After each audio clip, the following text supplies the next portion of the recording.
20-nji bölek hormatly Molla Ahmed Ahun Gurbanpur Tagsiryň öz kitabynda ýazan ibaratyndan bildiriş berjek bolup, difaýdy bilmedik sözüniň we kitabyndaky ibaratyndan difa etjek bolup, mahz hadis zaryrul basaryny terjime etmekligi. Şol sebepden umum milletni iştiba taşlamaklygynyň jogaby ýasy.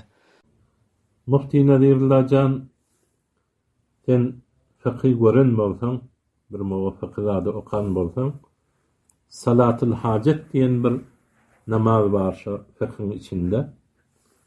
Şol Merakil Felah Şerh-i Nurul İlah'ın 218-nji sepetinde şol hajat namazynyň dogasy inha ozala la ilahe illallahul halimul kerim subhanallahi rabbil arşil azim ta ahirine çaba şoň ýerden we min duaihi Allahümme inni es'aluke ve eteveccehu ileyke bi nebiyyike Muhammedin nebiyyir rahme ya Muhammedu inni tevecehtu bike ila rabbike fi haceti hâzihi lituqda li Allahümme feşeffi'hu fi yedi inha aydiye şu salata hacette inha şu hadisin hud özünü ya Muhammed'u deyip şunu getiriye ya yine de Halebi Kebir'de Şerh-i Muniyetil Musalli'de onun 432-nji sepesinde o da şunu getiriyor.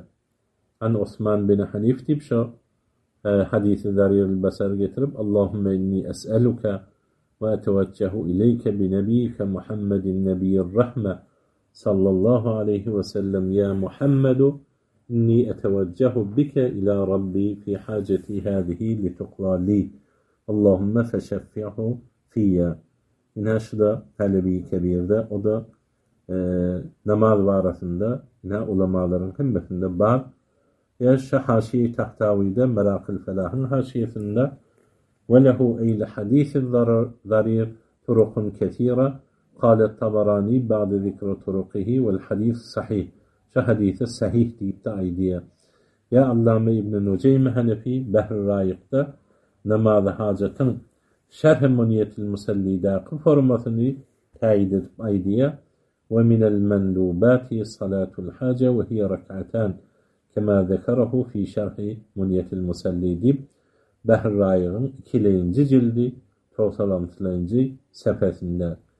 Ya Allame İbn Abidin Şami rahmetullahi aleyh'de şu Şerh-i Muniyetil Musalli'daki ve başka kitaplardaki namaz hacetın formasını tayid edip aydiye yani şol Şerh-i Muniyetil Musalli'de Halebi Kebir'deki inha şol duayı zariyel basari şonu tayid ediye ve erba'un salatul hace kâle Şeyh İsmail ve minel mendubat salatul hace zekaraha fil tecnis vel multakat ve hazanetul fetava ve kethirun minel fetava vel havi ve Şerh-i Muniyedib aydiye Rittil Muhtar'ın 1. cildi 465-nji sefeti. Mufti Nadirlajan hadisi zarirul basarda ya Muhammedu inni eteveccehu bike ila rabbi fi haceti hâzihi lituqda li şunun adına ey Muhammed men senin hurmatyna Hudaýa yüzlenýän meniň öz ihtiyacymyň hakynda täşe ihtiyacym beraberde bolar ýani diýip aýdylýar. Şunun adına istilahi nidai gayib da diýmesen. Sen adam goýmama biz aýdaly nidai gayib diýmeýli muňa. Nidai emwat diýmeýli.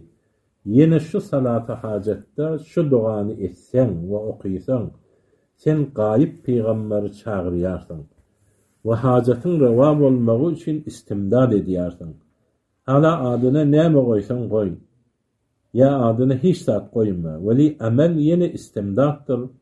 Biz istimdatdan şundan başka menzurumuz yok. Ya Muhammedun nidadır. Eğer nahu bilsen inha ya harfi nida bilen Muhammedun munada bolupdyr. Muhammed sallallahu aleyhi ve sellem'de biz biriyle bilerim ki yani hadir nadir diýmeýär. Onu hadir nadir bilmeýär. Pes hadir nadir bolmasy belki gaýypdyr şey. Pes boldy bir nidai gaýyp. Peygamber aleyhissalatu vesselam bu dünýäden giden ölüdür. Nidai emwat diýsende inha mefhumy şey. Hanefi mezhebin şol kitaplarında namaz hacette nidai gaybga destur berilendir. Hamidan we musalliyan. Hormatly ahundadyjan Molla Ahmed Ahun Gurbanpur taksir. Näme diýip kitabyňda ýazan ibaratyňdan göz ýumyp beýle istibalara duş bolýarsyň.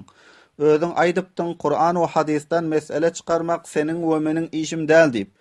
Şul sözüni aýdanyňdan soň men sana aýtdym ki haqiqatul wasila we mahiyatul wasaniya 61-nji sapgasynda hadis zarirul basardan nidai gaýypny isbat etjek bolupsyň diýsem, şöyle ýangyş sözleri aýdypsyň. Hormatly ahundadyjan, mana bul bolsa seniň öz ýazan kitabyň ki haqiqatul wasila we mahiyatul wasaniya 61-nji sapgasynda hadis zarirul basaryň izinden ýazypsyň.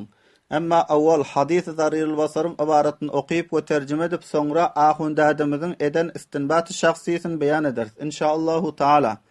An Osman ibn Hanif anna rajulan zarirul basari atan nabiyya sallallahu alayhi ve sellem faqala ud'ullaha li an yu'afiyani faqala in shi'ta akhartu laka wa huwa khayrun wa in shi'ta da'awtu faqala ud'uhu fa amarahu an yatawadda fa yuhsina wudu'ahu wa yusalli rak'atayn wa yad'u bi hadha ad-du'a اللهم إني أسألك وأتوجه إليك بمحمد النبي الرحمة يا محمد إني قد توجهت بك إلى ربي في حاجتي هذه لتقضي اللهم فشفئه فيا Sunan İbn Majah şerif 1-nji jilde 99-njy sapga we Halbi Kebiri we Maraqil Falahda hem şul hadisni namaz hajatyň jaizligi üçin zikredipdir.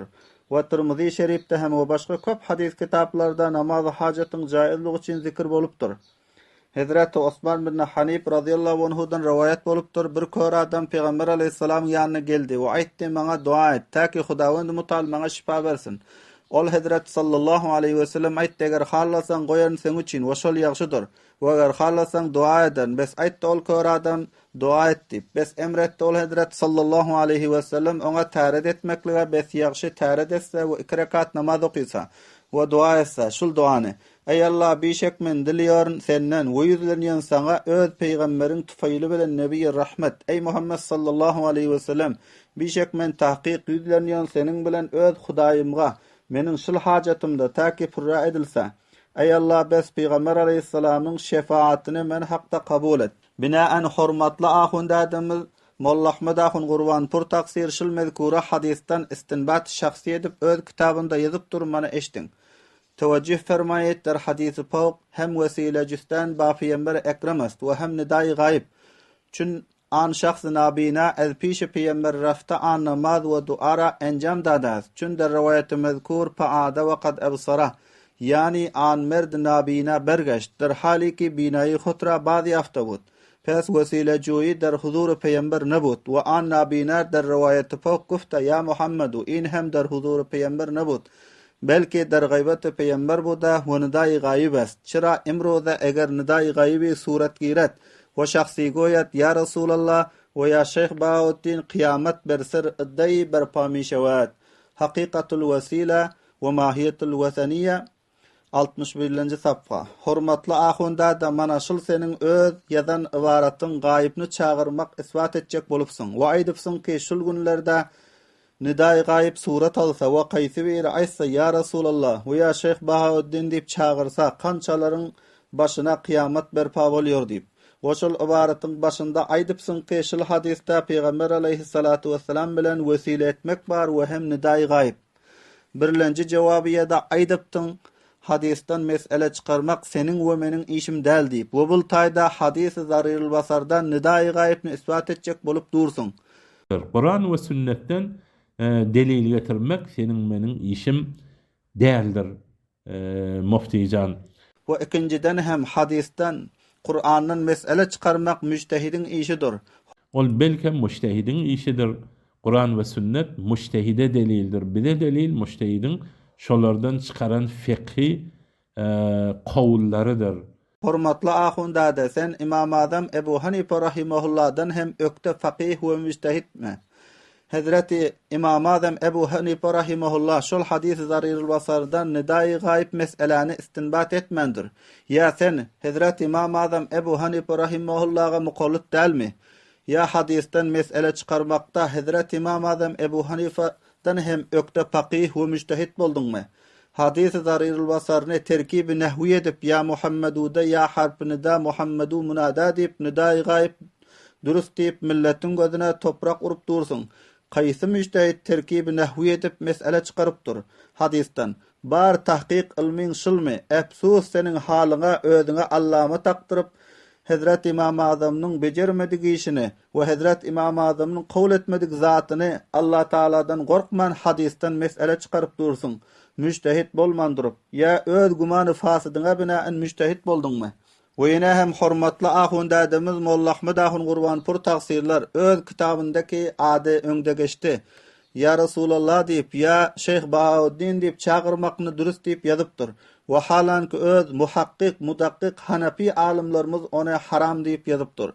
Hemçünen Allama Abdulhayy Leknewi rahimehullah Mecmuatul Fetawa ala Hamishe Hulasatul Fetawa Kitabul Kerahiyet 4-nji jildi 334-nji sapgasynda ýazypdyr. Güften ya Rasulullah ya Velillah ki adet Hindiyan est ki derneşist ve berhast mi goyen. Nezde fuqahay Hanefiyan najaiz est. Ya Rasulullah diýip çagyrmak, ya Velillah diýip Hindileriň adatlarydyr. Oturum turumunda aýtýarlar. Hanefi fuqahalaryň ýanynda najaizdir. Görseňiz, hurmatly musulman doganlar ahundadymyzyň jaiz we dürüst diýip ýazan petwasyny fuqahay Ahnaf najaiz diýip tahrir edipdir. Gurbanpur tagsirler inadan we bugzan bilip durup kejrewlik edip ýanymdaky bisewat nadanlar dargamasyn we Allamy şöhret we awadan pes bolmasyn diýip hak gepden kejipahimlik etýär. Haqa tabi bol, iki dünýäde şöhret we awadan belent bolar, Hudaýjan hem ýagşy görer. Weýne hem nidai gayrullahny jumhur fuqahay Ahnaf haram karar beripdir. Birlenje Hazreti Allama Şami rahimahullah, ikelence Allama İbn Necim Misri Hanefi rahimahullah, üçlence Hazreti Allama Abdulhayy Leknewi rahimahullah, törtlence Hazreti Allama Molla Ali Qari Hanefi rahimahullah, beşlence Mufti Bagdad Allama Alusi rahimahullah, altıncı Mufti Reşid Ahmed Saip rahimahullah, yedilence Allama Tahir Hanefi rahimahullah, 8-nji Mevlana Muhammed Yusuf Luduhyanowi şehit rahimahullah, 9-nji Mufti Azam Hind Mufti Kifayetullah rahimahullah, 10-nji Mufti Azam Hind we Darulum Diýoband Mufti Mahmud al-Hasan Gangohi rahimahullah. Şol hazratlar Allah Taala'dan başgany çagyrmak haram diýip petwa beripdirler. Bayat ahundada taassup aýynyň gözüňden aýryp şol büdrükwarlaryň kitaplaryny mutala edip gör düşünersin. We jahl murakkablyk edip ýaşap ýörseň iki dünýäde tabaw berbat bolarsyň we hem haru zelil bolarsyň. Hak ýola tabi bolsaň iki dünýäde aziz bolarsyň we hurmat taparsyň. Gel taassuply goýup hak ýola tabi bol. Böyle ijtiba we ýaňlışlardan elçek iki dünýäde kamyap we piruz bolarsyň. We endeku aqlu pikru huşuň bolsa nasihatly kabul edersiň. Bolmasa merdimler seniň piripkarlygyň biler inşaallahu taala. Nasihat dinlemesdil saht mahjub. Nasihat dinlemesdil saht mahjub. Gögörmez taşga ýagmur ýagsa hem köp. Gögörmez taşga ýagmur ýagsa hem köp.